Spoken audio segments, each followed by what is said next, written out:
Buenas tardes a todos. Gracias por recibirme.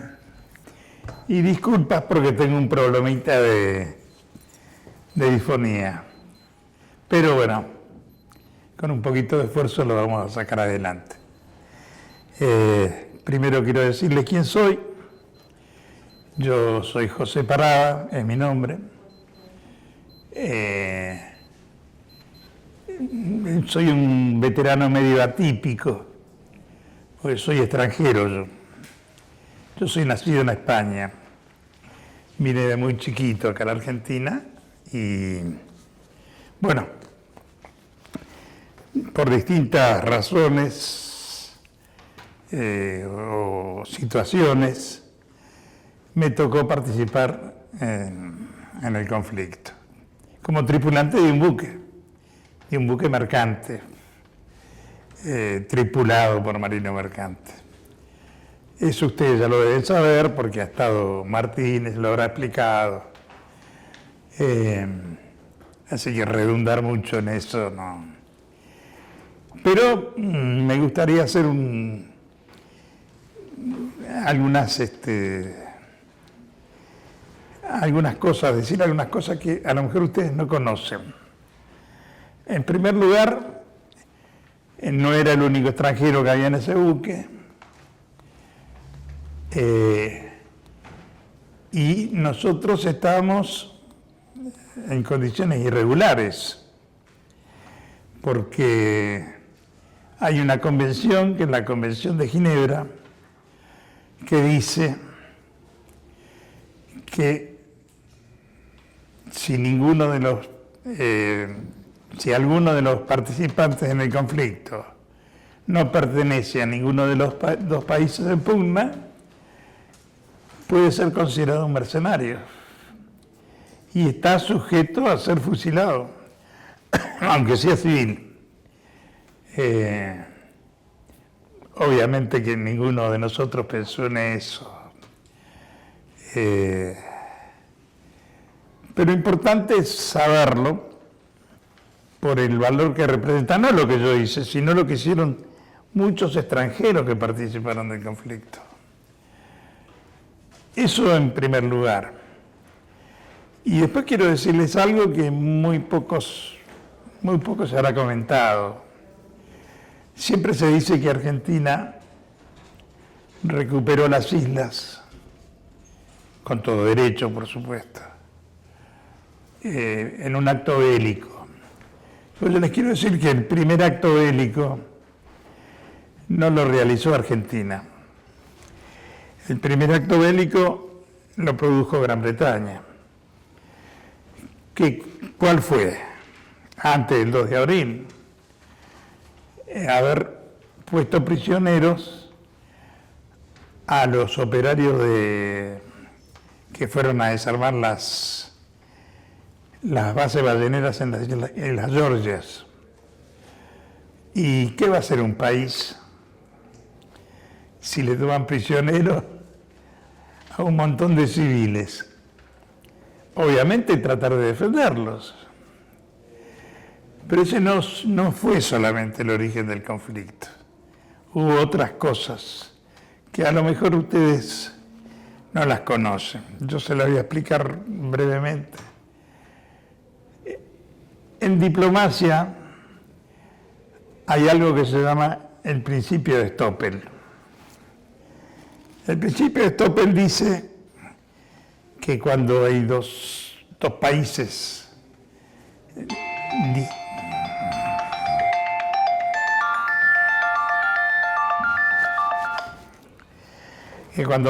discuten sobre algo que consideran que es no es su propiedad, sino que pertenece a su país, a los 150 años, pasados 150 años del reclamo, debe producir algún hecho que ratifique ese reclamo. Eso fue un poco la razón de que Argentina el 2 de abril recuperó la soberanía integral del país.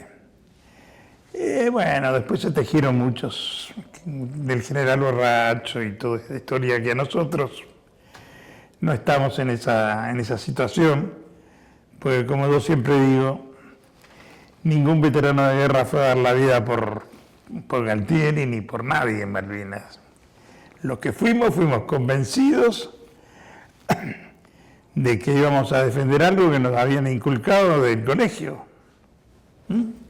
Yo hice la escuela primaria acá en Avellaneda, justamente en el colegio número 1, y lo primero que me inculcaron fue que las Malvinas eran argentinas, y son argentinas, y hay distintos argumentos, ¿no?, para establecer el porqué. Eso es un poco lo que quería que supieran, además de que nuestro centro tiene una posición, digamos, en la que Malvinas representa la bandera, es la insignia, pero en realidad en nuestro centro, en nuestro estatuto, dice claramente que se establece la defensa del interés nacional, la defensa de la soberanía, obviamente dentro de ese contexto, Malvinas. Eso es lo que nosotros hacemos en nuestro centro. Bueno, a partir de ahora, ustedes me preguntan y yo les contesto.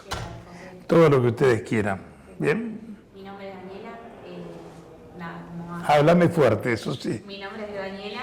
Y nada, como antes nos había dicho que usted era extranjero, queríamos preguntarle primero dónde nació y cómo fue su venida acá a Argentina. Bueno, yo nací en La Coruña, en España, en Galicia. Y mis padres emigraron a la Argentina. Bueno, es una historia un poco rara, porque primero emigró mi padre, después vinimos nosotros. Corrido por la hambruna que había en Europa, porque en Europa había una hambruna terrorífica después de la guerra civil y después de la Segunda Guerra Mundial. Y bueno, mi padre cayó acá en la Argentina en un buque hindú, porque mi padre navegaba, y después entró a trabajar en la empresa Flota Mercante del Estado y una serie de... hasta que nos pudo reclamar, se decía en aquel entonces. Y nos reclamó a nosotros, o sea, a mi madre y a mi hermana y a mí, que éramos su familia, para que pudiéramos venir a Argentina. Y nosotros vinimos a la Argentina en el año 48, en un buque que se llamaba Tucumán, que era un buque carguero que estaba preparado en esa época lo habían preparado para traer inmigrantes. Venían muchos inmigrantes de Europa. Así que vinimos a la Argentina en el año 48.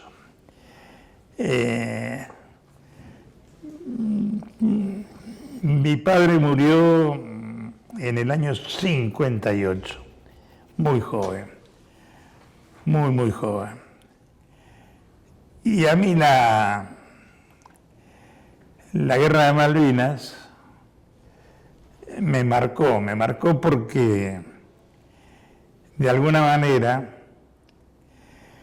logró que yo le devolviera a la Argentina todo lo que la Argentina había hecho por mi familia, porque en realidad mi padre pudo establecerse acá,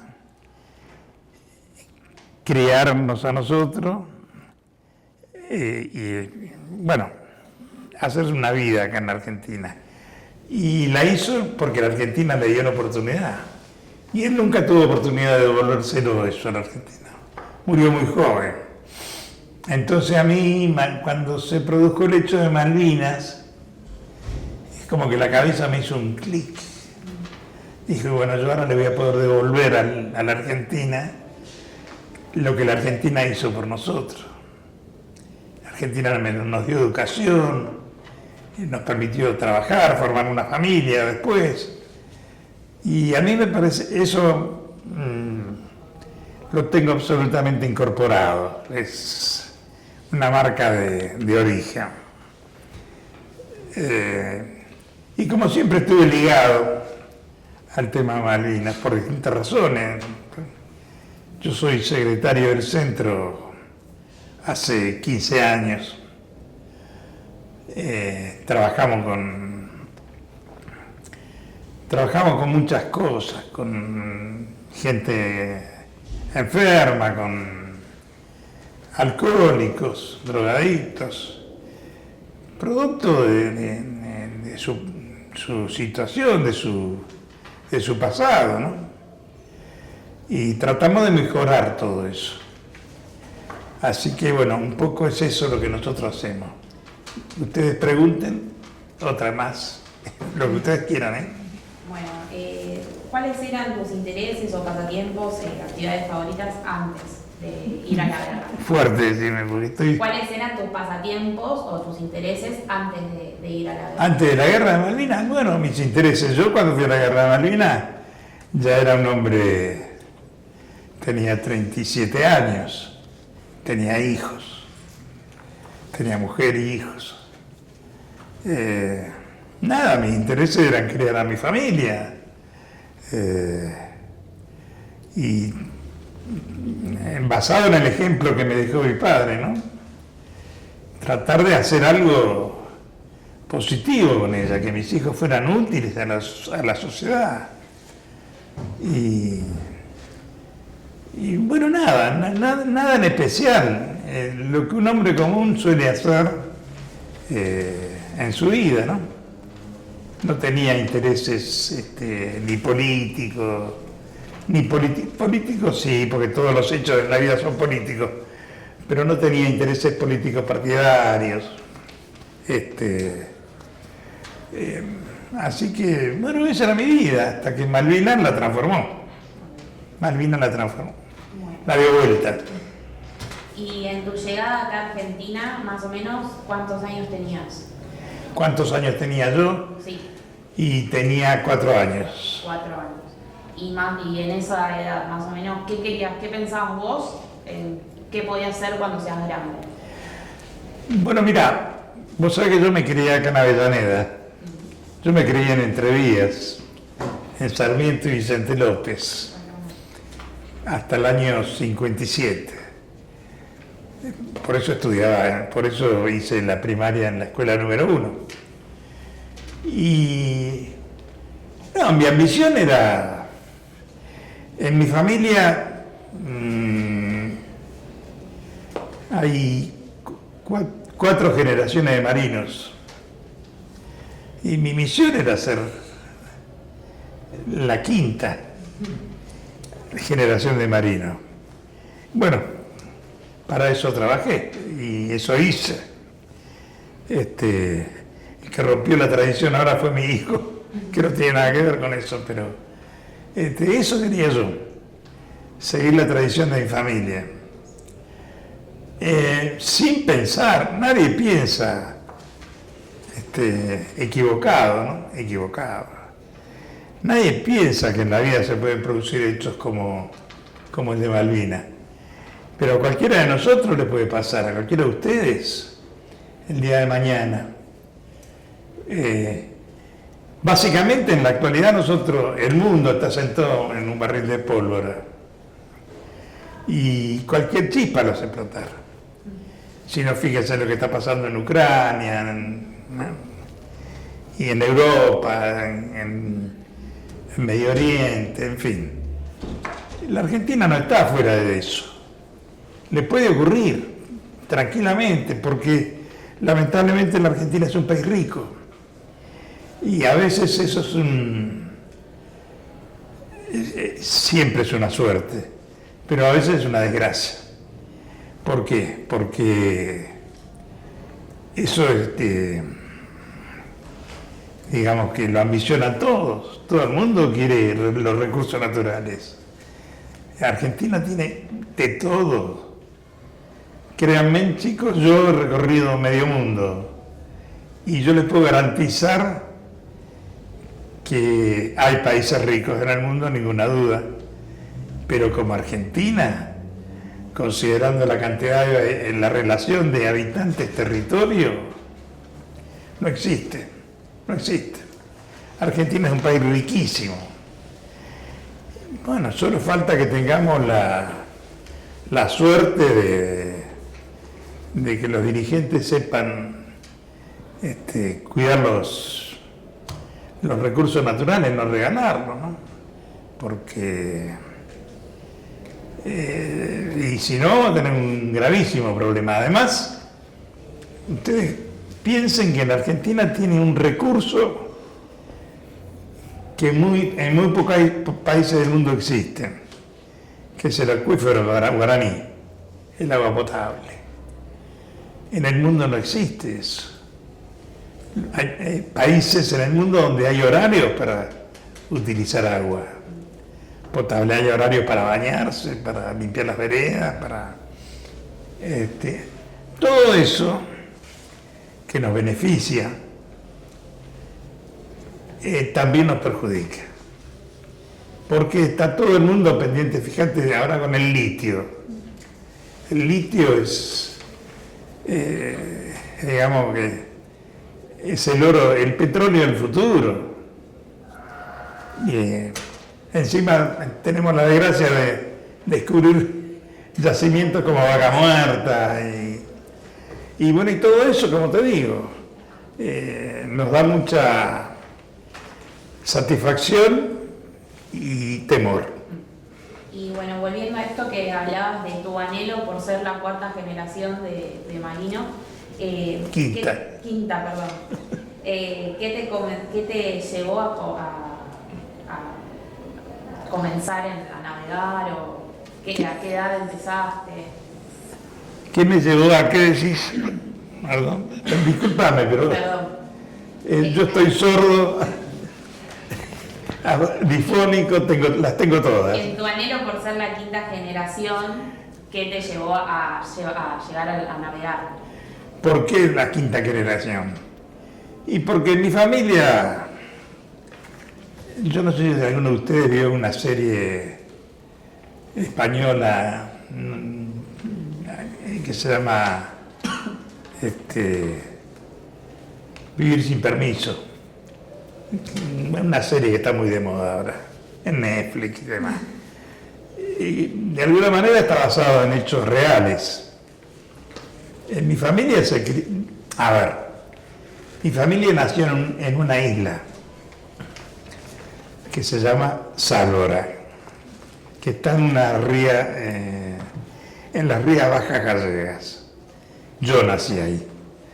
Obviamente que me anotaron en el continente, en Ribeira, pero yo nací en esa isla. Esa isla hoy está transformada en un complejo turístico y demás. Las Rías Bajas Gallegas fueron testigos de muchas cosas, contrabando, drogas, lo que le decían el extraperlo, le decían los gallegos. Y bueno, y España vivió de eso muchísimo tiempo, los pueblos, digamos, no las grandes ciudades, porque Madrid es Buenos Aires, Madrid es igual a Buenos Aires, pero los pueblos costeros, vivían de eso, vivían de la pesca. A ver, ¿con quién lo puedo comparar? Comparándolo con Argentina. Un pueblo como donde yo nací sería... Perdón que, digamos, en el sur, San Julián, una cosa así, por lo que vos me estás diciendo, es algo chico, pueblito. Un pueblo donde yo nací sería... Ni siquiera Mar del Plata. San Julián.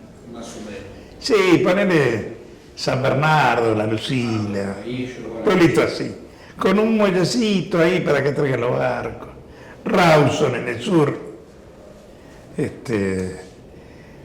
Río Gallego en sus orígenes. Río Gallego se llama así porque los primeros habitantes de Río Gallego eran gallegos. ¿Por qué? Porque Río Gallegos están en la misma latitud, digamos, en el sur que Galicia en el norte. Tienen el mismo clima, las mismas rías, muy parecido. Por eso los gallegos cuando venían se iban para ahí. Por eso se llama Río Gallego. Hola, soy Tamara. Háblame fuerte. Soy vos. Tamara. Hace un rato mencionó que fue a la primaria número 1. Quería saber hasta qué nivel educativo. ¿Hasta qué grado fui? Yo terminé el 6º grado en la escuela número 1. En realidad yo empecé a estudiar la primaria en la escuela número 26, que estaba en la calle Montes de Oca. Ustedes ni siquiera estaban en el pensamiento de nacer. Mientras yo estudiaba en 1er y 2º grado, hice ahí, se estaba terminando la escuela número 1. Y que se inauguró, si mal no recuerdo, en el 50. Y ahí nos trasladaron de la escuela número 26, que se caía a pedazos, nos trasladaron a la escuela número 1. Y ahí terminé en mi 6º grado y hice hasta 2º año de secundario, industrial, hasta que murió mi padre. Cuando murió mi padre, yo no podía permitir que mi madre nos mantuviera. Ya éramos grandes, mi hermana y yo. Mi hermana estudió en el Colegio María Auxiliadora, acá y así que me fui a trabajar. Yo era menor todavía. Yo empecé a trabajar a los 15 años. A los 15. A los 15 años. Cuando estaba por cumplir los 18, comencé a hacer los trámites para sacar los papeles que me habilitaban a navegar, ¿no? La libreta de embarque. Y bueno, a los 18 años conseguí la libreta de embarque y bueno, ahí empecé a buscar trabajo de marinero, porque acá en la Argentina había muchos barcos, pero para poder lograr que te embarcaran, te pedían experiencia. ¿Y qué experiencia iba a tener yo si recién me habían dado la libreta? Bueno, así me caminé la ribera meses, hasta que conseguí embarque. Y a partir de ahí nunca más me bajé de los barcos hasta que me jubilé. ¿Y de qué trabajó a sus 15 años? Mirá, yo empecé a trabajar de marinero. En esa época existían categorías, marinero de primera, marinero de segunda. Aprendiz marinero. Yo empecé a trabajar de aprendiz marinero. Bueno, después fui ascendiendo y terminé mi carrera. Yo podía haber llegado a ser capitán de ultramar. No quise estudiar, porque en el tiempo que yo navegaba se producía, vos entrabas rendías equivalencia en la escuela fluvial, de acuerdo a las millas navegadas, y ibas logrando patentes. Patrón de segunda, patrón de primera, capitán fluvial. Pero bueno, ya estaba cansado, yo no quería. Y terminé mi carrera como contramaestre. Contramaestre es algo así como capataz general. Como si fuera el capataz general del barco. Así me jubilé como contramaestro. ¿Y en el 82? ¿A qué se dedicaba? En el 82. No, yo me jubilé en el 98. En el 98. Porque tuve la desgracia de que mi abogado se equivocó al hacerme los cómputos y yo me podía haber jubilado 6 años antes. Pues nosotros nos jubilábamos con 52 años y yo me jubilé con 58. Pero podía haberme jubilado antes, mi abogado se equivocó y... José, en 1982, ¿dónde estaba trabajando? ¿Dónde lo encontró? 2 de abril del 82, ¿en qué barco estaba trabajando? ¿En qué empresa? Te comento, yo navegaba en la empresa Elma. En ese entonces, una de las empresas más grandes del mundo, en cantidad de buques. Pero hacía viajes muy largos. Entonces, en el año 78 me quería ir, estaba cansado de estar 6 meses fuera de mi casa. Y digo, voy a buscar una compañía que haga viajes cortos.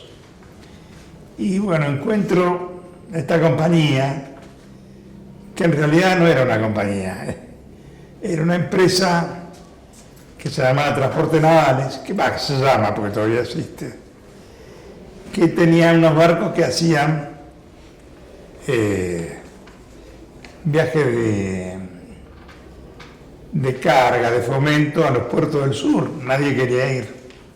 A esos puertos no quería ir nadie. Entonces, la Marina tenía unos barcos de carga y hacía esos fletes, ¿no? Llevaba al sur todo lo que no llevaban los barcos de las empresas privadas. Desde las papas hasta la carne, porque en el sur no había nada. Así que después trabajaba mucho en la industria petrolera. Llevábamos caños a Comodoro Rivadavia para hacer explotación petrolera, no nosotros, sino que lo llevábamos los caños. Mucho tiempo hicimos esos viajes. Y yo estaba rechocho porque los viajes duraban 20 días, de 6 meses a 20 días. Pero después tuve la desgracia que los barcos empezaron a ir al extranjero, estos barcos. Empezaron a ir a Europa, empezaron a ir a Brasil, empezaron a ir a Chile. Y digo, bueno, ya no había tiempo para cambiar otra vez de empresa. La única posibilidad era ir a navegar a una empresa arenera, esos que levantan arena en el río. Pero para entrar ahí tenés que matar a alguien y reemplazarlo. Entonces, digo, bueno, me quedé ahí y ahí me sorprendió la Guerra de Malvinas. Como dato anecdótico les cuento que la noche del 1 de abril el buque nuestro estaba acá en Buenos Aires, atracado en Dique 2, lo que hoy es Puerto Madero. Y estábamos cargando, qué paradoja, estábamos cargando fardos de lana para llevar a un puerto inglés, Southampton. Esa noche me tocó estar de guardia nocturna en puerto y se hacían 12 horas por 24 de Franco. Cuando yo salgo a las 6 de la mañana de Franco, me entero del hecho de Malvinas. Y bueno, pero yo me voy a descansar, ahí estar toda la noche despiertos. Que ya me voy a enterar, dije después. Y a las 5:30, 6 de la tarde, Yo estaba en mi casa, donde vivo actualmente, en Quilmes, ¿no? Y llegó un jeep de la Marina con 2 soldados conscriptos y un teniente de corbeta. Me vinieron a buscar porque teníamos una reunión en el barco. El comandante quería reunirnos a todos. El comandante del buque era militar y la tripulación civil. Era una cosa media extraña. Así que bueno, me llevaron al buque, a mí y a otros tantos que fueron a buscar. Y el comandante se reunió con nosotros, tipo 7 de la noche, 8, y nos comunicó que el buque estaba destinado a hacer tarea de apoyo a la flota de mar. Y en realidad hay una ley no escrita que dice que la flota mercante es auxiliar de la marina de guerra en caso de un conflicto. Porque los buques de guerra no pueden llevar carga. O sea que todos los suministros, todas las municiones, los soldados, todo eso lo tienen que llevar los barcos mercantes. Y ahí me sorprendió el 2 de abril. Lo cierto es que a nosotros nos dieron la opción de desembarcarnos. Pues nosotros tenemos un régimen de licencia que se llamaba por navegación intensiva, que era, corregime si me equivoco porque la memoria, 3x1. el 0,56 por día navegado, se acumulaba eso. O sea, por cada día navegado, el 0,56% lo acumulábamos como licencia por navegación intensiva. Y en ese entonces yo tenía acumular, porque siempre uno especula con eso. Yo voy a juntar licencia para irme de vacaciones, tener unas vacaciones largas.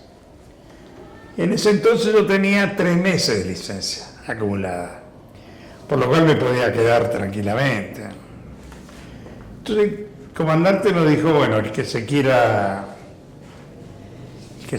bajar de licencia, si tiene licencia, puede hacerlo. No hubo no fue compulsivo el haber ido a la guerra. La mayoría solamente uno se bajó, que fue Quelerta. Le digo a él Quelerta porque los conoce a todos, que fue un compañero nuestro. Los demás fuimos todos voluntarios. ¿Y qué te llevó a vos a ir voluntario a las Malvinas? ¿Qué te llevó a vos a ser voluntario para ir? Bueno, te lo expliqué antes. A mí en ese momento me pintó devolverle a la Argentina lo que la Argentina le había dado a mi viejo. Porque una cosa es contártelo y otra cosa haberlo vivido.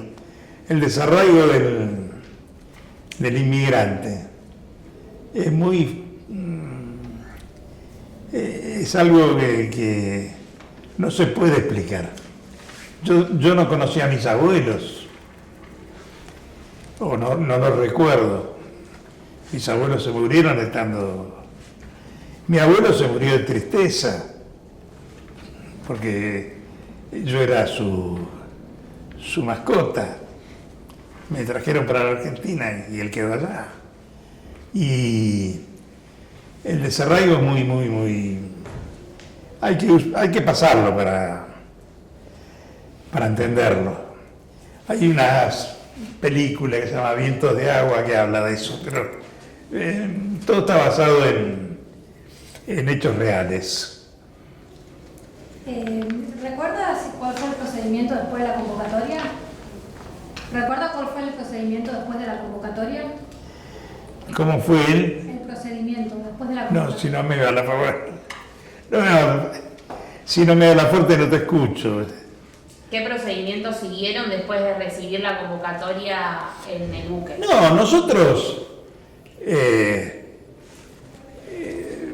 los que quedamos embarcados,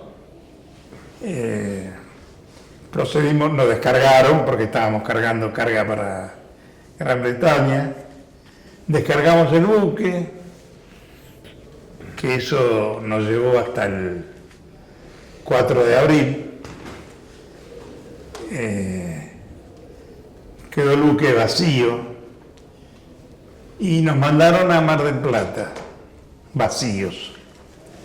En Mar del Plata cargamos 1.700 toneladas de municiones, cargamos torpedos y los estopines, que es con lo que se arman los torpedos, que hay que llevarlos separados porque una cosa puede hacer explotar a la otra. Y de ahí fuimos derecho a Ushuaia. En Ushuaia descargamos los torpedos y nos quedamos con las 1.700 toneladas de municiones en una bodega. Y después la tarea del buque era... el buque quedó afectado a transporte de municiones, personal, víveres, entre los puertos patagónicos. Pero además se le agregó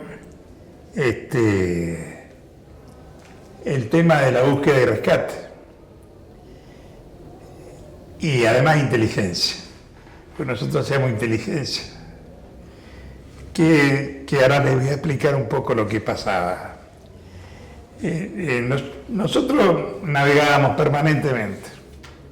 Tocábamos puerto únicamente para reabastecernos de algo, pero si no estábamos permanentemente navegando. ¿Y qué hacíamos nosotros? ¿Qué nos mandaban a hacer? Bueno, a nosotros nos mandaban a hacer lo que se llaman piernas de navegación, que era ir desde la costa argentina navegando hasta que nos iluminaran algún radar inglés. Desde Malvinas, porque ya habían tomado Malvinas, ya estaba Malvinas. Cuando nos iluminaba un radar inglés, iluminar quiere decir que te detecta. Nosotros teníamos un aparato que nos habían colocado en el buque que a nosotros nos avisaba que nos habían detectado. Entonces, ¿eso qué significaba?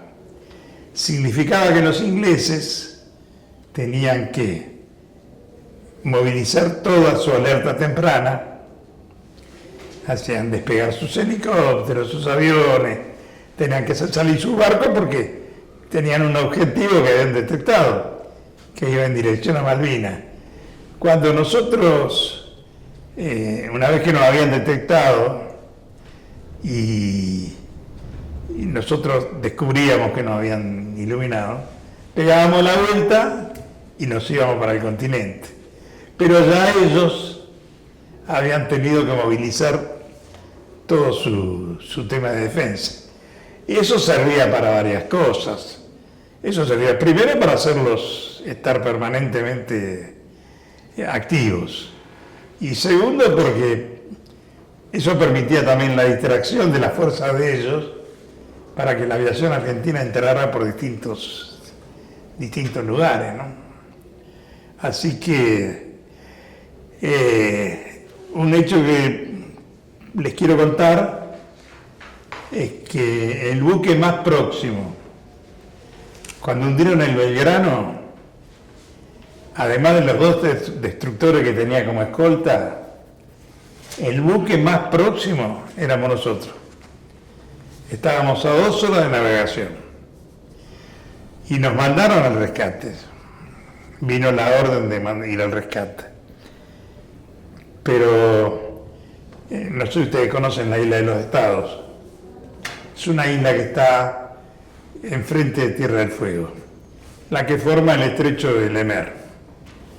Entre la isla de Tierra del Fuego y la isla de los Estados se forma el estrecho de Lemer. Nosotros estábamos navegando para Ushuaia, estábamos entrando en el estrecho de Lemer.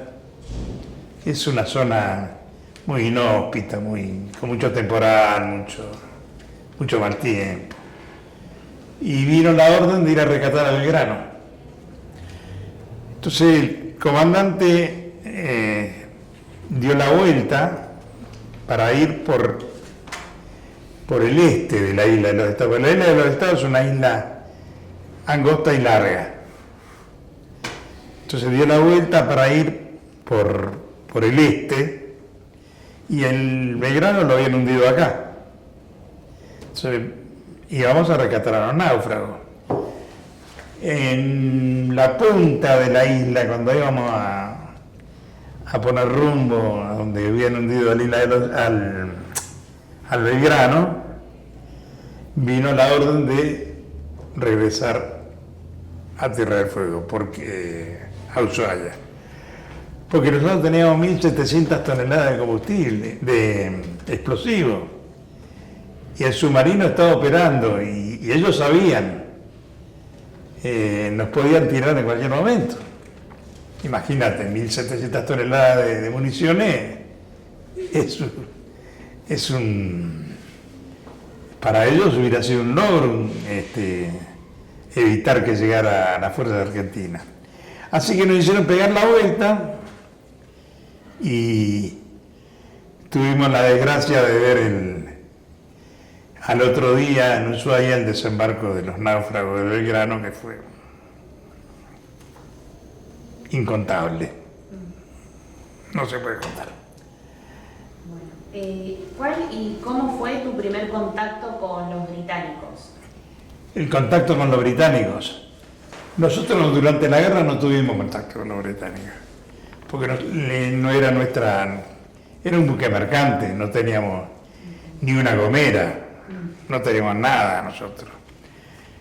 El primer contacto que nosotros tuvimos con los británicos, aunque te parezca mentira, fue desde nuestro centro, porque los británicos, los veteranos de guerra británicos, le pasaron cosas muy similares a los argentinos. A ellos le hundieron un buque mercante, el Atlantic Conveyor, así que tienen la misma cantidad de civiles muertos que nosotros, un poco más. Nosotros tuvimos 18 civiles muertos y ellos tienen un poco más. Pero tuvimos contacto a nivel a través de internet. Nos contactaron y a partir de ese momento nos intercambiamos información. Los británicos tienen una ley que les impide hacer declaraciones durante 70 años de lo que pasa en la guerra. Por eso nunca se va a saber a ciencia cierta cuántos muertos tuvieron. Recién dentro de 70 años ellos le van a decir. Lo que yo sí te puedo decir con seguridad, que no es la cantidad de muertos que ellos dicen. Tuvieron muchos más muertos. Ellos, para hacerte todo esto es información, esto no es imaginación. Esto está documentado por este intercambio que yo te digo con esta gente, estos veteranos británicos, que también son civiles. Ellos tuvieron, comparativamente hablando, la mayor pérdida en vidas humanas y en material, en buques, en armamento, en aviones y helicópteros, más grande después de la Segunda Guerra Mundial. Obviamente, comparativamente hablando, ¿no? La Guerra Mundial fue una cosa y la Guerra de Malvinas fue otra. Pero tuvieron muchas pérdidas. Y en vidas humanas, imagínate, solamente en el Sheffield, cuando hundieron el destructor Sheffield, ahí hubo 60 muertos. Ellos dicen que tuvieron 200 250 y pico muertos. En tierra, en los ataques a Monte London y a Monte de Dos Hermanas, y tuvieron casi 100 muertos. Si entras a contabilizar los buques atacados, y no puede ser que tengan 200 muertos, es muchos más. No sabemos la cantidad exacta, pero yo creo que tuvieron más muertos que Argentina, porque Argentina tuvo 649, yo creo que ellos tuvieron más. Y Argentina tuvo 649 muertos, y hay un dato también para tener en cuenta. De los 649 muertos, héroes, iba a decir, me salió de adentro. El 70% no fueron conscriptos. Por eso la gran discusión que existe con el personal de cuadro y los conscriptos, y cosas que nosotros tratamos de mantenernos alejados. Para nosotros, el veterano es veterano. Si es cuadro, si es soldado, para nosotros es igual. Hay una ley que nos iguala a todos y nosotros lo respetamos. Después los temas internos los discutimos adentro. Pero el 70% de los muertos fueron personal de cuadro, no fueron conscriptos. Conscriptos murieron mucho menos. Y si considerás los aviadores, eran los cabos, los oficiales, fueron el 70% de los muertos. Esto no quiere decir, no es que yo esté, exaltando a los cuadros, digo, te cuento un hecho concreto para que ustedes lo sepan. Es interesante saber eso. Poca gente sabe esas cosas y poca gente lo comenta. Como no hay nunca se logró establecer una currícula,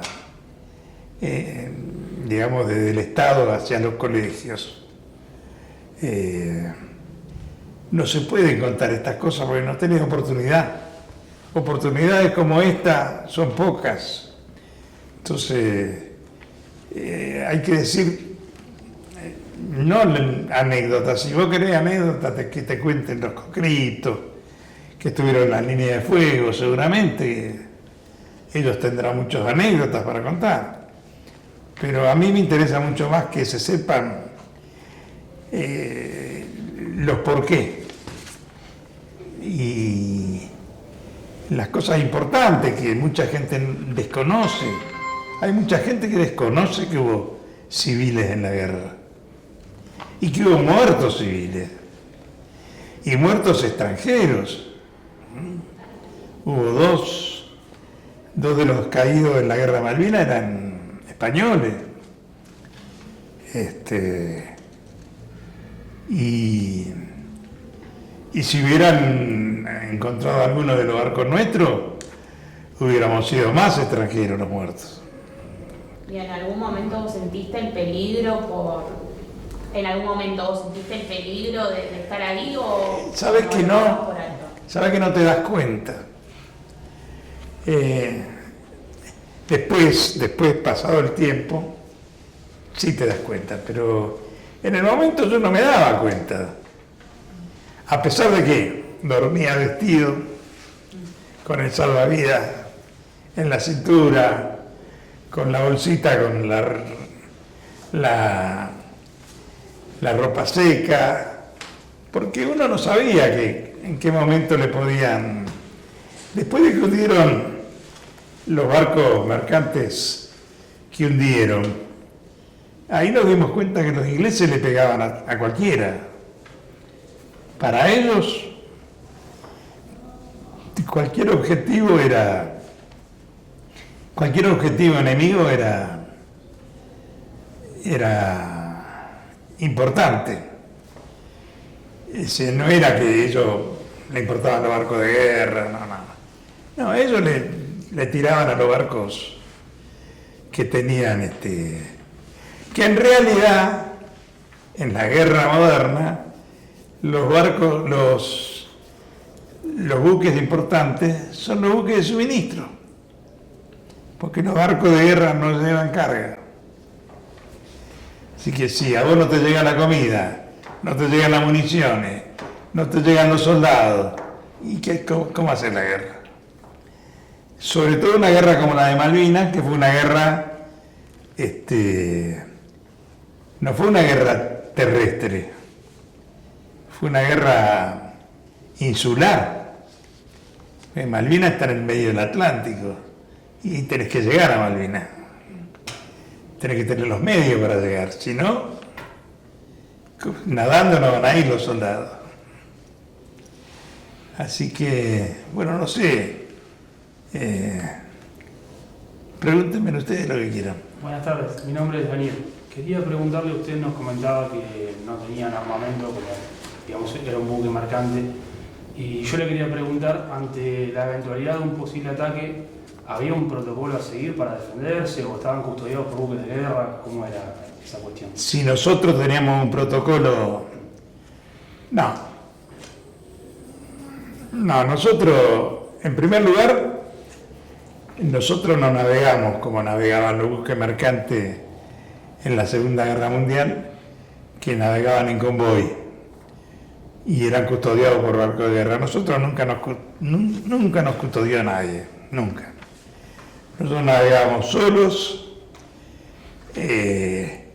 había situaciones en las que no sabíamos dónde estábamos nosotros. Obviamente que el comando sí. Para darte una idea, cuando atacaron el Sobral, el aviso Sobral, a nosotros nos mandaron a la búsqueda del Sobral. Lo estuvimos buscando 2 días. Te quiero aclarar que en el mar buscar un buque de 300 metros de largo es sumamente difícil. No se ven. El mar es muy grande.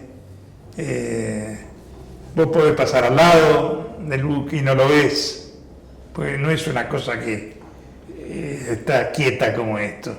El buque sube, baja, lo tapa una ola. Las olas tienen 20 metros, y es verdad esto que te cuento, 20 metros, 30 metros. Vos estás arriba del barco y no te das cuenta, porque el barco sube con la ola, baja con la ola. Ahora estás en la cresta, después estás en el seno. No te das cuenta, pero eso existe. Entonces es muy difícil encontrar algo. Pero nosotros no teníamos ningún protocolo. El protocolo nuestro era realizar el trabajo que nos decían. Nosotros éramos trabajadores y seguimos siendo, digamos, nosotros fuimos la clase trabajadora que fue el conflicto. Viste, en algunos libros lo dice, todos los países utilizan todos sus medios en un conflicto bélico. Y bueno, los marinos mercantes éramos uno de esos medios. Entonces no había un protocolo. Convengamos que también hubo muchas desprolijidades, ¿no? No hubo una coherencia entre los comandos de las fuerzas. Cada uno quería hacer la suya por las de ellos y en la guerra eso no sirve. Buenas tardes, mi nombre es Denis. ¿Cómo te llega la noticia del cese de fuego? ¿Y qué sentiste? ¿Del cese de fuego? Sí. ¿Y qué sentiste en eso? La noticia del cese de fuego nos llega a nosotros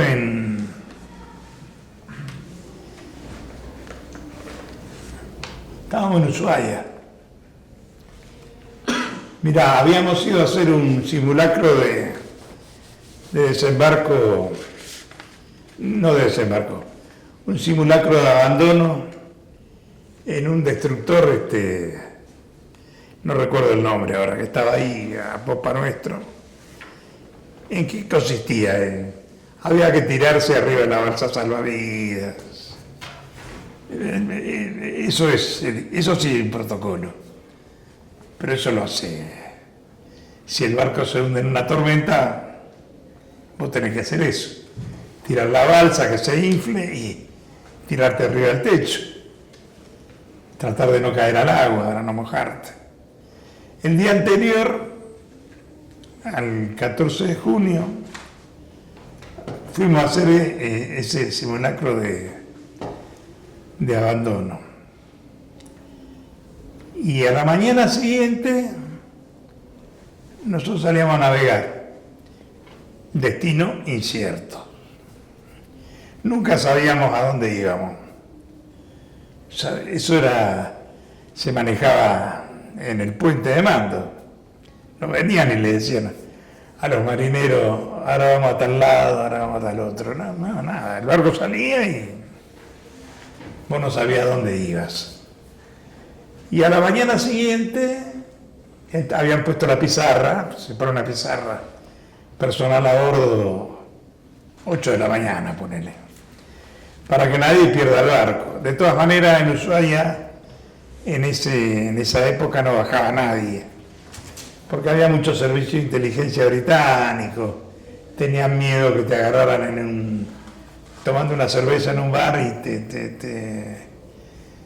te involucraran, te investigaran. Entonces no salía nadie, estábamos siempre arriba del barco. Y a la mañana siguiente yo me levantaba muy temprano, siempre a las 6 yo me levantaba. Me gustaba tomar café tranquilo. Estaba tomando café en el comedor y siento unos gritos en el muelle. Por los ojos de buey, ¿no? Siento gritos.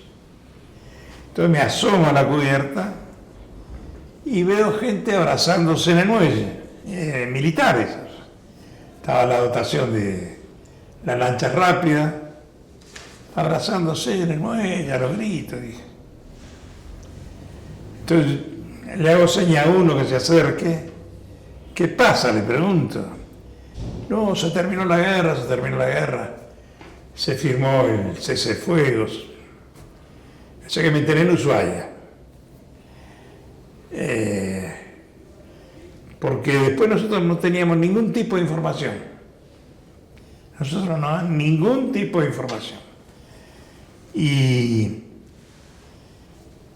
bueno, no podíamos hablar por teléfono a casa.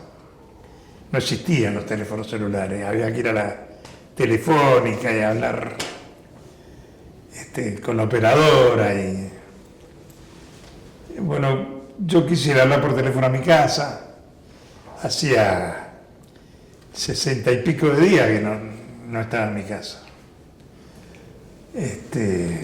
No, más. 70 días por lo menos. Avisarle que bueno, que tranquilo, se terminó todo, yo estoy bien. En cualquier momento nos vamos para casa. Pero no nos dejaron comunicarnos. No se podía comunicar nadie. Porque todo era muy secreto, muy. Y eso siguió siendo así hasta después de volver a Buenos Aires. Cuando volvimos a Buenos Aires,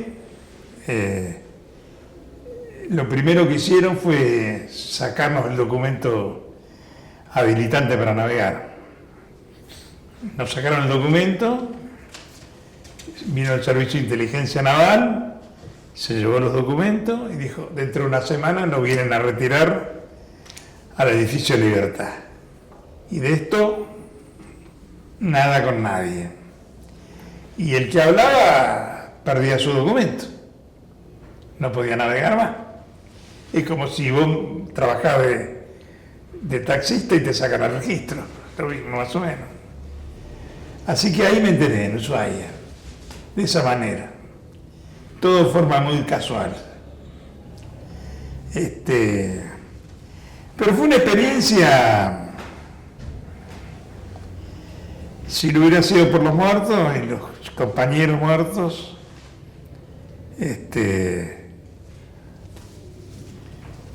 para nosotros que hacíamos ese trabajo,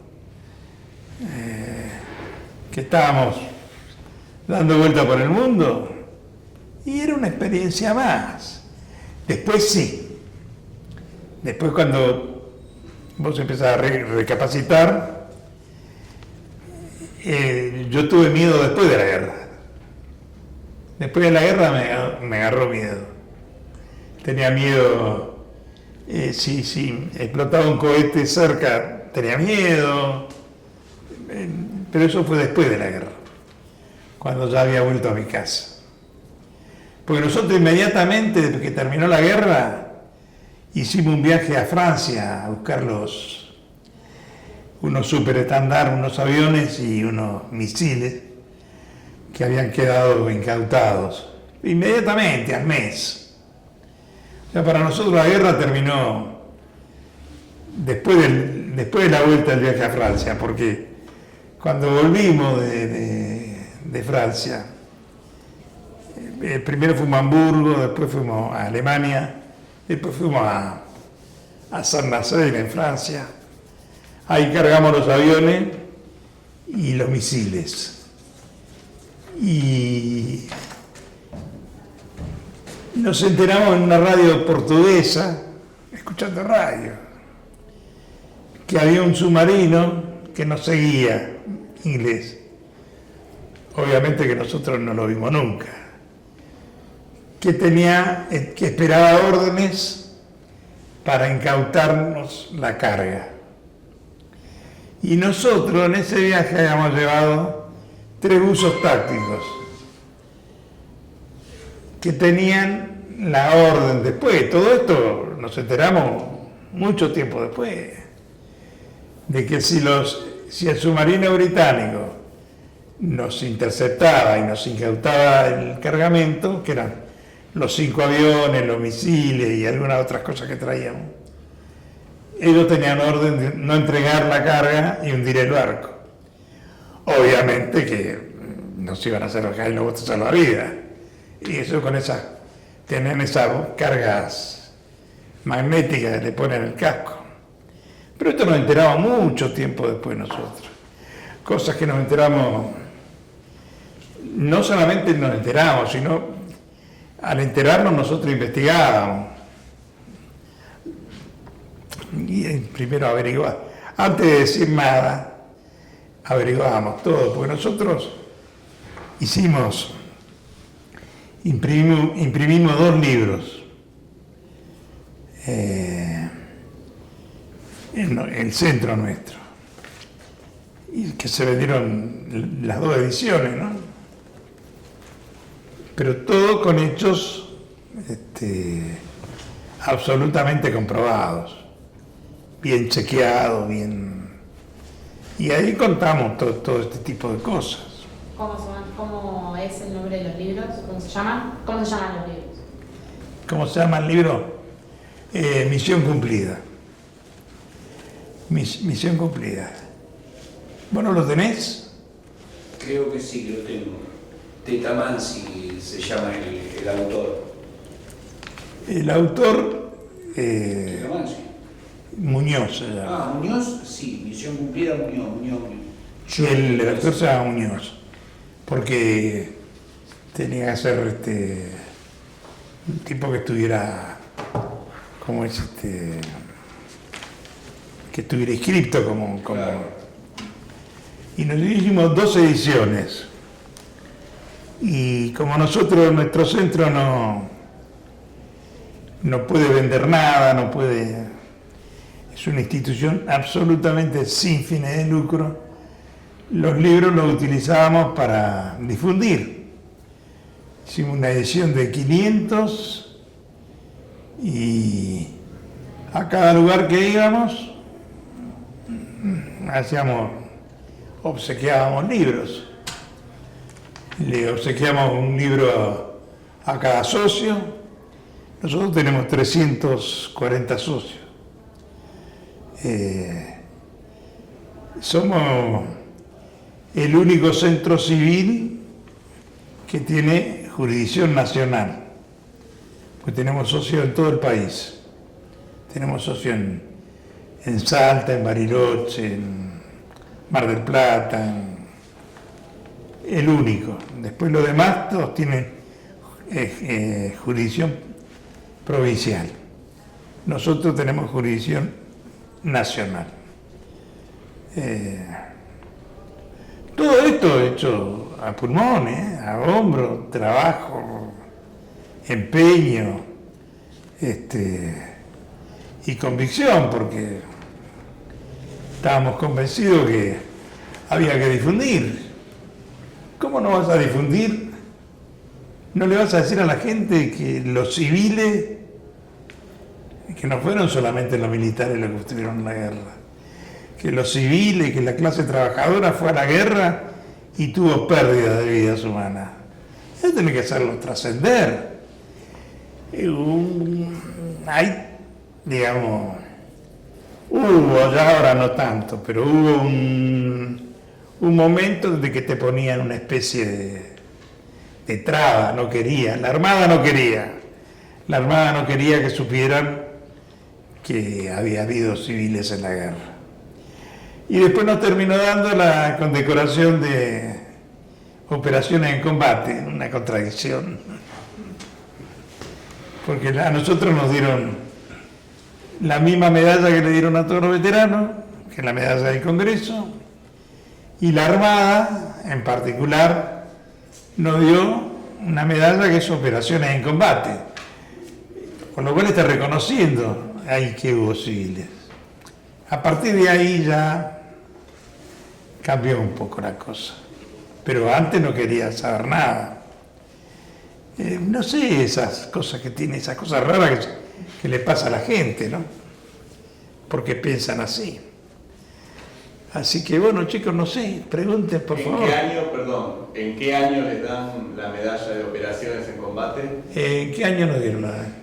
En el 90, 80, 2000, perdón.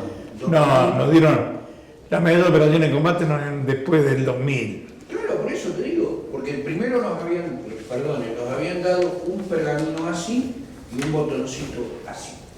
No, y la medalla del Congreso. Y la medalla del Congreso. Después la Marina, como dice él, nos dan eso, nos reconocen que habíamos estado en zona de combate. Y porque los barcos estuvieron en operaciones de combate. Si bien es cierto que no combatieron, pero no combatieron porque no tenían armas. Pero las operaciones eran operaciones de combate. Y no tuvieron más remedio que reconocerlo, pero sin presión, no hubo presión por parte nuestra, ni mucho menos. Un día nos llamaron, nos dijeron, hay un acto en el edificio Libertad, vamos a entregar. Fuimos, nos entregaron la medalla y después cada uno tiene distintos tipos de medallas. Yo tengo medalla de la provincia de Tierra del Fuego, él tiene seguramente algún otro tipo de medalla. A los veteranos a veces lo convocan de distintos lugares para entregarle una distinción. Y yo, como secretario del centro, viajé mucho por todo el país. Ahora no tanto, pero viajé mucho, yendo a los congresos de la Federación de Veteranos, ¿no? Que nos juntábamos a discutir determinados temas las adicciones de los soldados. Trabajamos con un grupo de psicólogos, con un especialista en estrés postraumático que trabajó en las Naciones Unidas. No, hicimos un trabajo importante. Lamentablemente no pudimos evitar que se matara más gente después de la guerra que durante la guerra. Murió más gente después de la guerra que durante la guerra. Pero eso es común, en toda la guerra ocurre. Buenas tardes, mi nombre es Evelyn. Quería preguntarle cómo fue el regreso a Buenos Aires y el reencuentro con sus familiares. ¿Cómo fue mi vuelta a Buenos Aires? Traumática. Durante la guerra murió mi suegro, yo no me enteré hasta que llegué. Como mi familia no sabía dónde estaba, porque no le daban ningún tipo de información, yo tenía un hijo, mi hijo mayor, que ahora es un hombre grande. Tenía en ese entonces 14 años. Tuvo problemas psicológicos, hubo que llevarlo al psicólogo. Y mi hija menor lo superó mejor. Lo sufrió mucho, pero obviamente que el resto de la familia, mi madre, mi hermana, mi madre, mi suegra, todos. Y porque es muy difícil tener una persona, a ver, hay que ponerse en el lugar. Una persona de tu familia que no sabe dónde está, sabe que está en el medio de un conflicto, no sabe si el barco lo hundieron, no lo hundieron, lo dejaron de hundir, si se murió, si vive.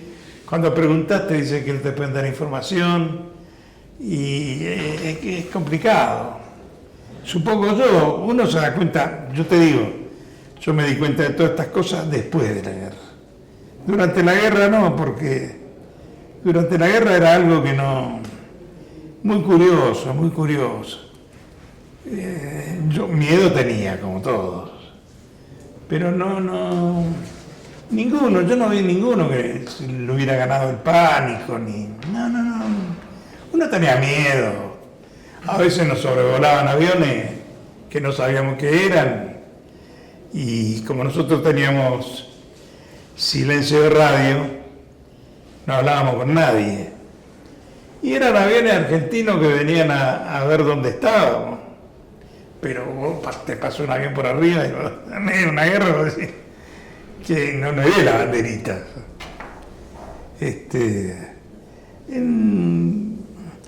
Fue difícil, la vuelta fue más difícil que, para mí, más difícil que el conflicto. Porque ahí empecé a ver lo que le había pasado a mi familia, los problemas con mis hijos. Por suerte todos superados, pero hubo quien no lo superó y por eso mucha gente se mató, se suicidó, se dedicó al alcoholismo, violencia de género. Dentro del colectivo de veteranos de guerra hay muchas cosas que la gente desconoce. En todo el país, porque vos tenés que pensar que veteranos de guerra hay en el Chaco y en Tierra del Fuego.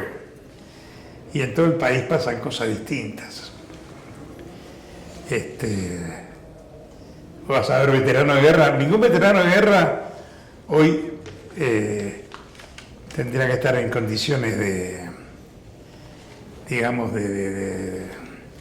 necesidad, porque la realidad es esa. Nosotros cobramos una pensión, que no sé si es suficiente o no es suficiente, pero por lo menos nos permite vivir con dignidad.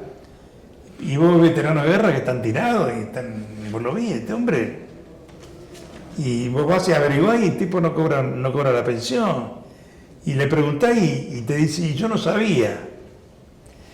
Y eso le pasa en muchos lugares, porque gente que vive en el impenetrable, en el Chaco, no se enteran de nada. Bueno, eso fue un trabajo que hacíamos nosotros, por eso viajábamos tanto.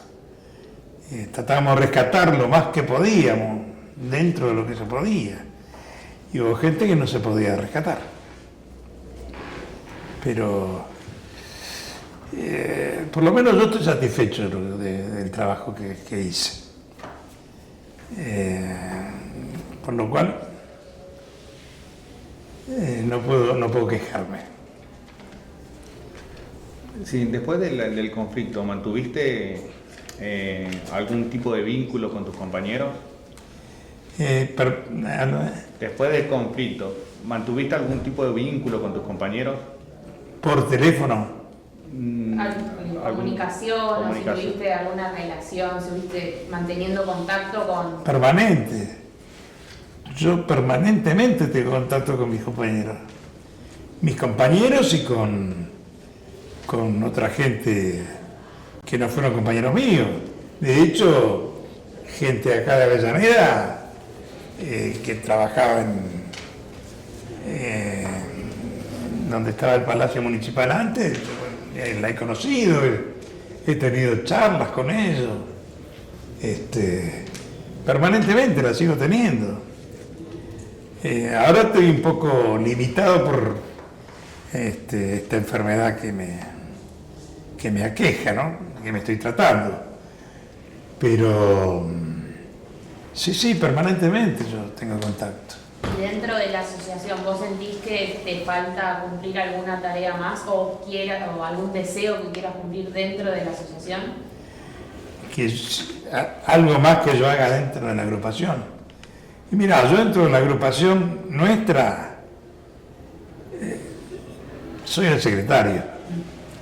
Ser el secretario significa es un poco ponerse el centro al hombro, porque vos sos el que tenés vos manejás la oficina, todo lo que es el papelerío, todo lo que es tenemos un empleado que nos maneja el tema computación, porque nosotros no somos expertos en eso, sabemos lo elemental.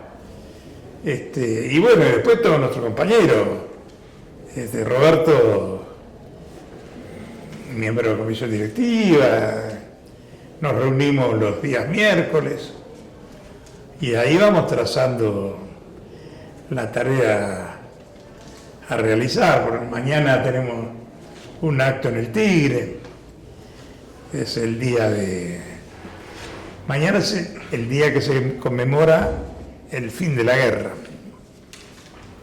14 de junio, y se hace un acto en el Tigre que se llama, o se da en llamar, el Día de la Máxima Resistencia. Se hace un acto donde Prefectura pone un patrullero, se sale a navegar ahí por el río, se tiran 649 flores al agua en homenaje a los caídos, todos los años y en todos los actos. En San Andrés de Giles también solemos ir a las vigilias del 2 de abril. A todos lados donde nos convocan vamos. Nos convocan la fuerza, la armada, la prefectura.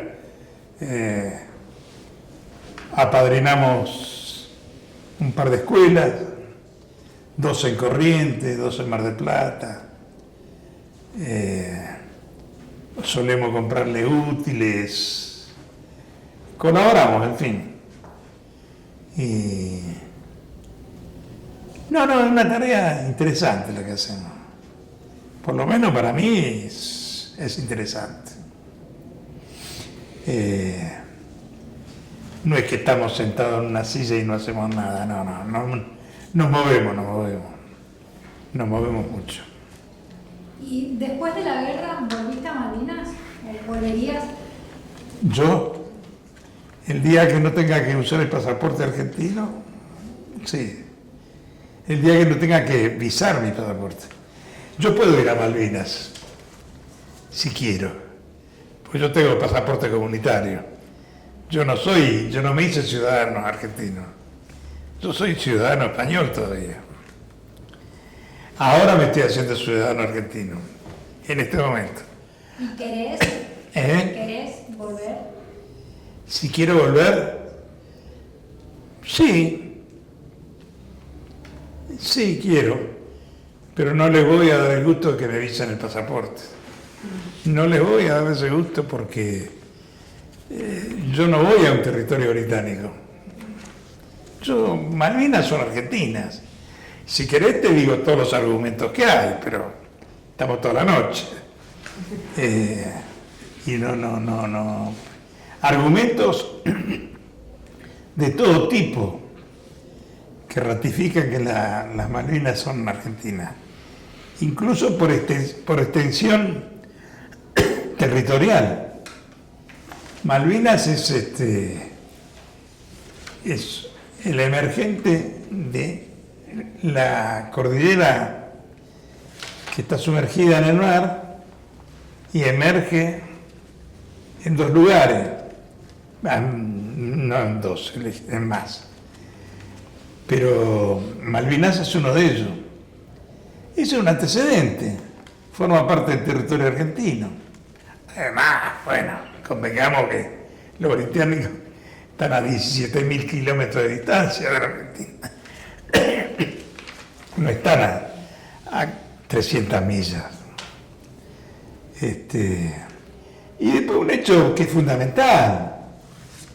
Los británicos, ningún miembro de los británicos que están en Malvinas son originarios de Malvinas. Ninguno. Todos son descendientes de ingleses que trajeron a Malvinas. No hay ninguno que sea originario de Malvinas. Pero ninguno, sin investigar su árbol genealógico, todos son descendientes de ingleses, son ciudadanos ingleses de segunda. Sí, porque los ingleses los consideran de segunda. Los ingleses lo mantienen ahí porque Malvinas es, desde el punto de vista estratégico, geopolítico, es muy importante. Malvinas es la llave, si vos mirás un planiferio, donde está el Cabo de Buena Esperanza, en África, donde está la Antártida, fíjate por dónde tenés que pasar. Tenés que pasar por ahí, por Malvinas. Malvinas es la llave para la entrada a la Antártida. La Antártida ahora está protegida por el Tratado Antártico. Pero cuando venza el Tratado Antártico, la Antártida tiene riquezas inconmensurables. Yo estuve en la Antártida. Estuve 60 días. Y te puedo garantizar que en la Antártida tiene riquezas de todo tipo. Bueno, ahora encontraron petróleo. Sí, y tiene más que petróleo. El mar argentino, considerando que la Antártida es mar argentino, ¿no? Parte de la Antártida, porque en realidad el continente antártico, Australia podría decir que también tiene su pedacito, Chile, pero tiene minerales, tungsteno, manganeso, no se puede creer. Eso está estudiado, Eso está absolutamente estudiado. Lástima que yo no traje. Nosotros tenemos un estudio que hizo ¿te acordás cuando hicimos el seminario ese ahí en la calle Belgrano? Vino un geólogo que había hecho todo un estudio, un geólogo que era de YPF, todo un estudio del mar argentino, incluso la Antártida, la riqueza que tiene el mar argentino, sacando la itécola, ¿no? Sacando la pesca, que la pesca ya es... por eso Argentina es tan codiciada.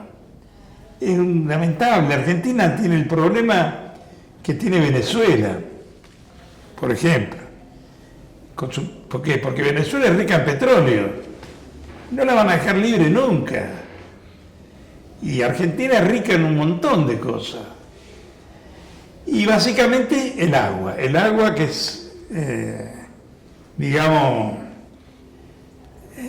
yo no sé si lo va a ser Que va a ser la producto de próxima una guerra en el guerra, futuro. claro. Porque en el mundo no hay agua. Y el acuífero de Guaraní es, no se puede calcular. Por eso acá se tira el agua. En ningún lugar del mundo, hay lugares del mundo, ya te digo, tenés horario para bañarte. Y no vas a bañarte fuera de ese horario porque te sancionan. En Francia. En España ahora. En España también, en España. Y eso que España tiene muchos ríos, pero en realidad son rías, no son ríos, pero son de agua salada.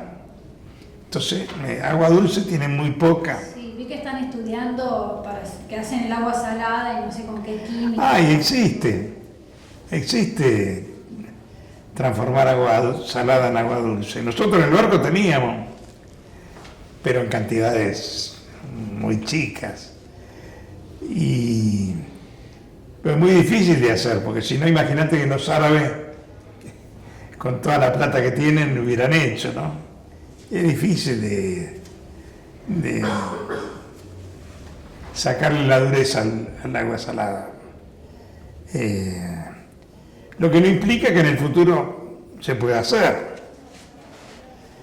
En Francia, por ejemplo, fue el primer país del mundo que utilizó las aguas servidas, las reciclaba y las volvió a utilizar como agua potable. Aguas servidas, te estoy hablando de principio del siglo pasado. Francia es en esa cuestión es muy importante, así como otros países han hecho, los Países Bajos con las obras de hidráulica. Cada país tiene una particularidad, pero no la riqueza que tiene Argentina. Y después de tu regreso después de tu regreso al continente, ¿qué aporte te dio el gobierno? ¿En qué te ayudó? ¿Si te ayudó en algo? El gobierno, Sí. ¿qué nos aportó? Sí. Y durante 10 años nada. Durante 10 años solamente escondernos, tratar de que nadie sepa dónde habíamos estado. Pero nosotros tuvimos una condición que desde el primer día nos propusimos visibilizarnos. Peleamos para visibilizarnos. Y bueno, le ganamos la pulseada. Porque nos visibilizamos como veteranos de guerra. Tanto nos visibilizamos que a los 10 años tuvieron que darnos una pensión, que era una limona, ¿no? Pero está bien, tuvieron que reconocerlo. Y bueno, y después se siguió luchando y se siguieron consiguiendo beneficios en la salud, fundamentalmente en la salud. Nosotros tenemos una cobertura de salud importante.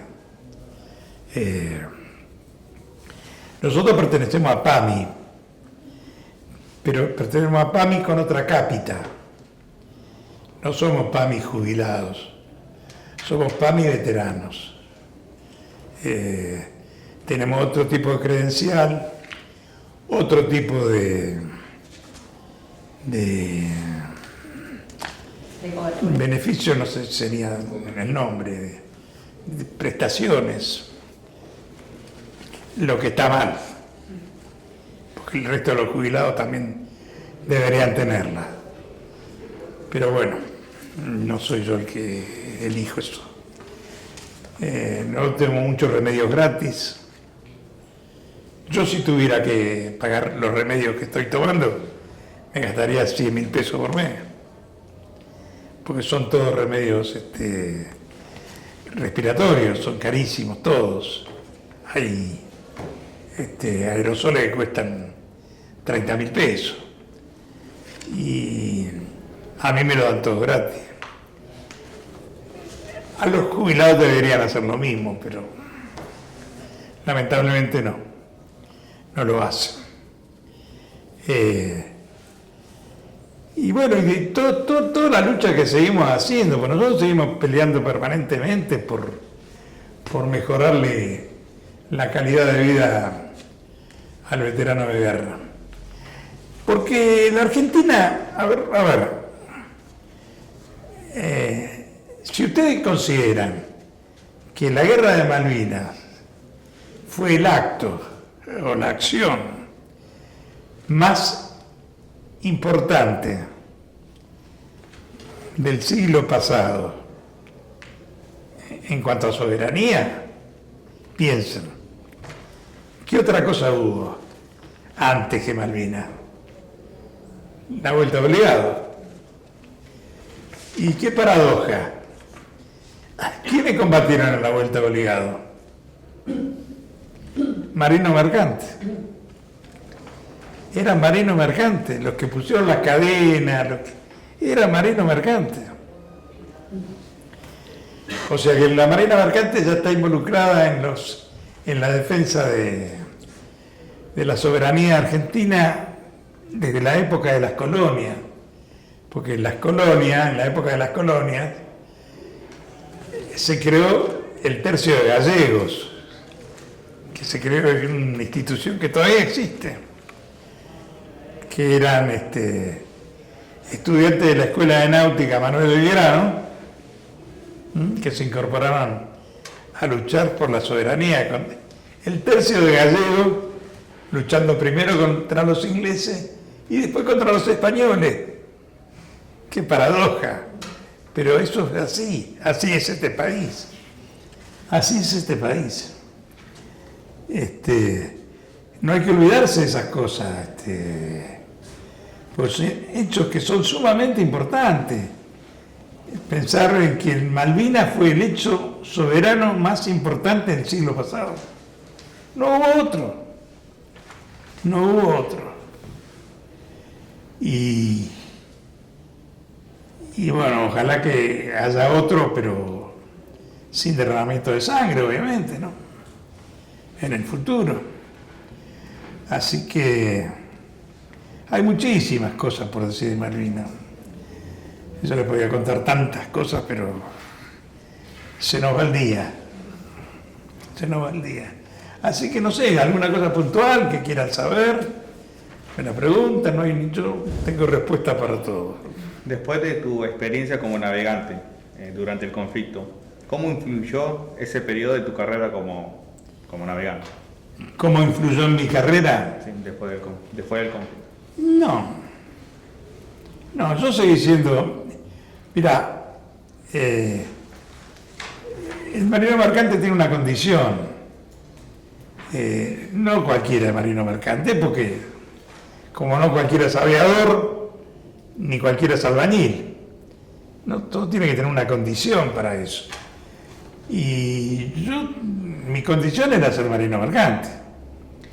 Y yo en mi trabajo, sin ser pedante, esto quiero aclararlo. Yo en mi trabajo era bueno. Yo aprendí mi trabajo. Yo en mi trabajo, arriba de un barco, hacía cualquier cosa que había que hacer arriba. ¿Qué querías hacer arriba de un barco que pudiera ser un ser humano? Yo lo hacía. Pues lo aprendí. Hacer una costura en un cabo de alambre así grueso, hacer una gasa, hacer un fanfarrín. Son todos nombres que a ustedes no les... Fanfarrín es un desmultiplicador de pesos. O sea que con un guinche con una capacidad de 20 toneladas, vos podés mover un bulto de 30. Con un Un fanfarrín es una serie de poleas, bueno, es un artefacto que se arma. Y todo eso lo aprendí. Y lo aprendí porque tenía la condición de ser marino. Es como el médico, el buen cirujano. ¿Por qué es buen cirujano? Porque tiene la convicción de ser cirujano, tiene la voluntad, quiere curar. El buen maestro. ¿Por qué buen maestro? Porque tiene esa vocación, la vocación de transmitir sabiduría. Cada uno en su trabajo tiene una condición. Y mi condición después de la guerra, en la Marina Mercante, fue esa. Siempre traté de estar al día en los últimos adelantos. Ay,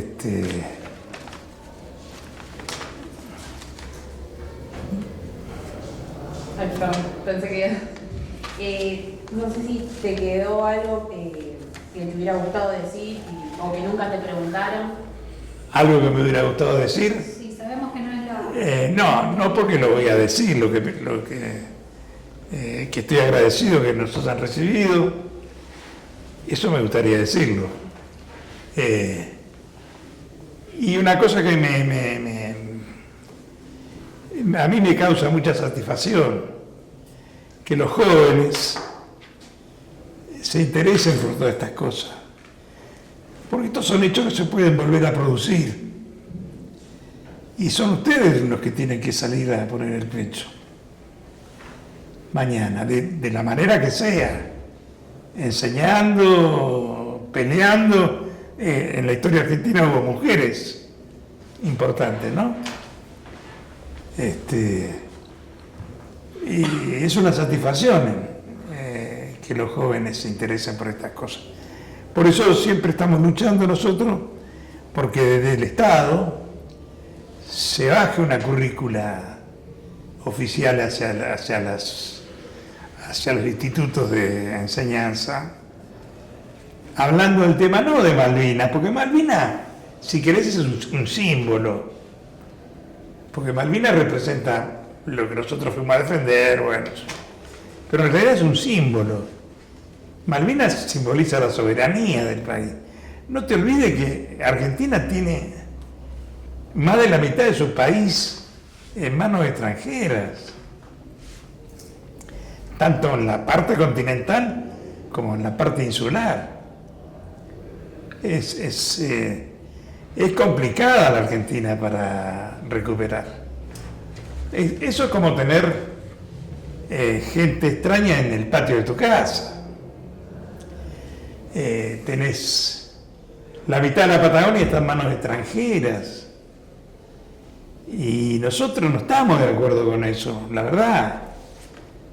Creemos que, a pesar de que las leyes existen, no las ponen en práctica.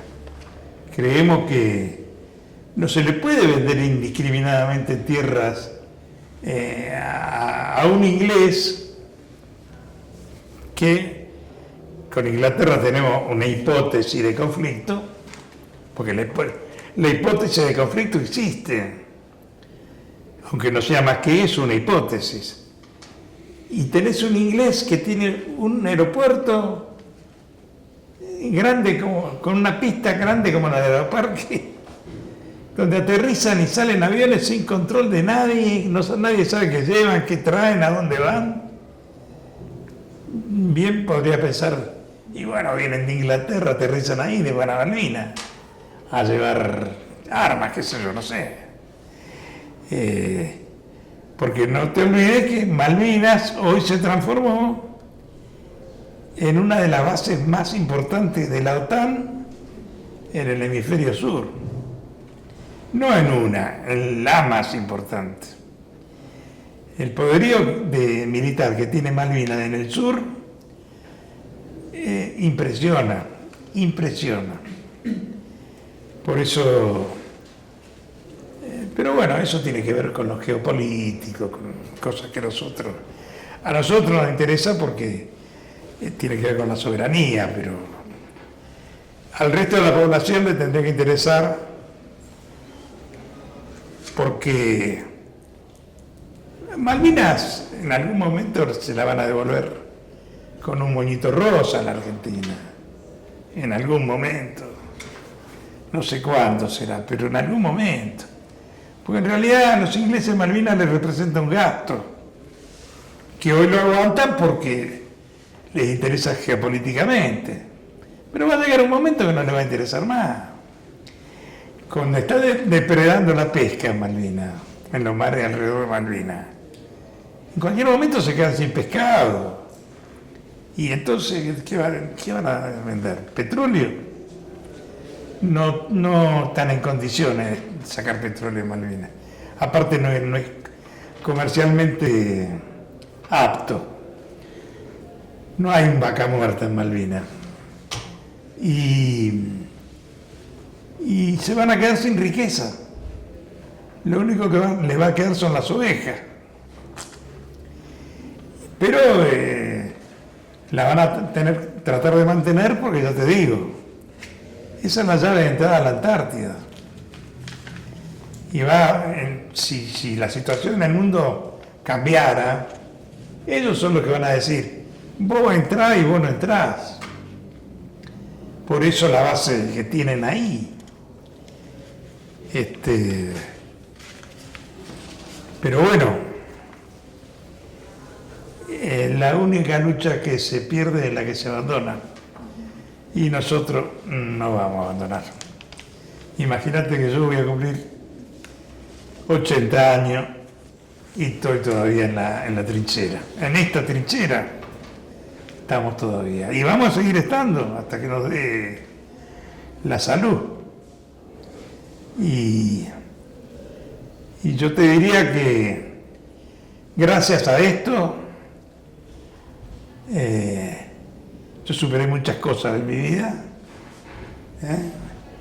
Yo vivo gracias a Malvinas. Mira qué paradoja.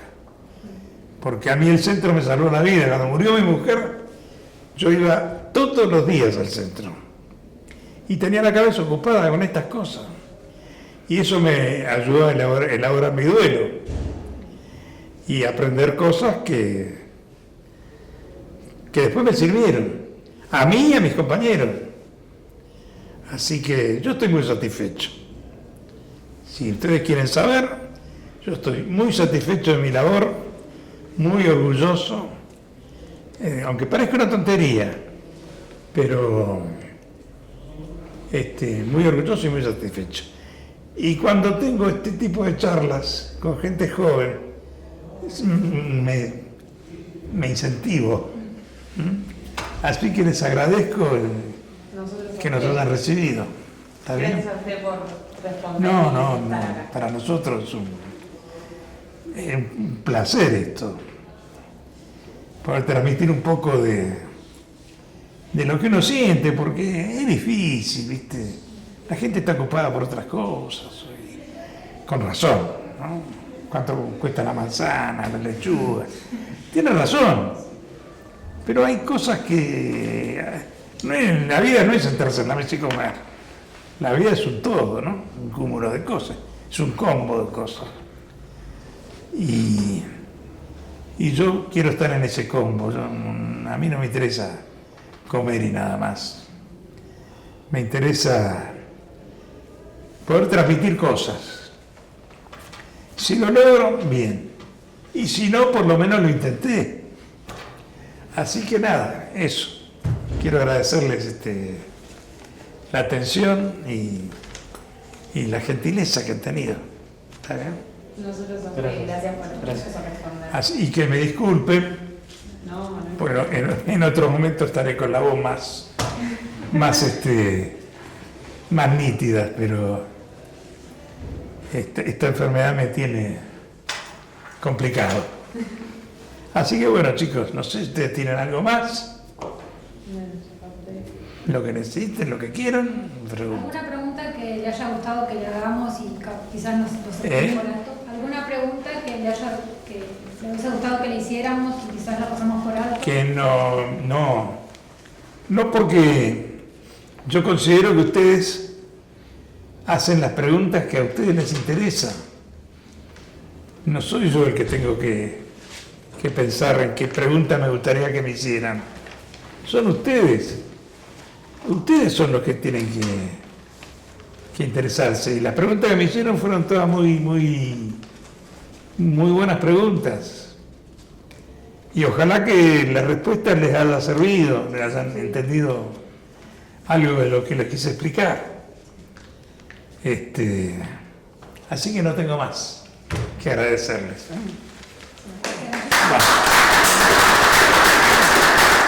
Muchas gracias. No es para tanto. Cortamos.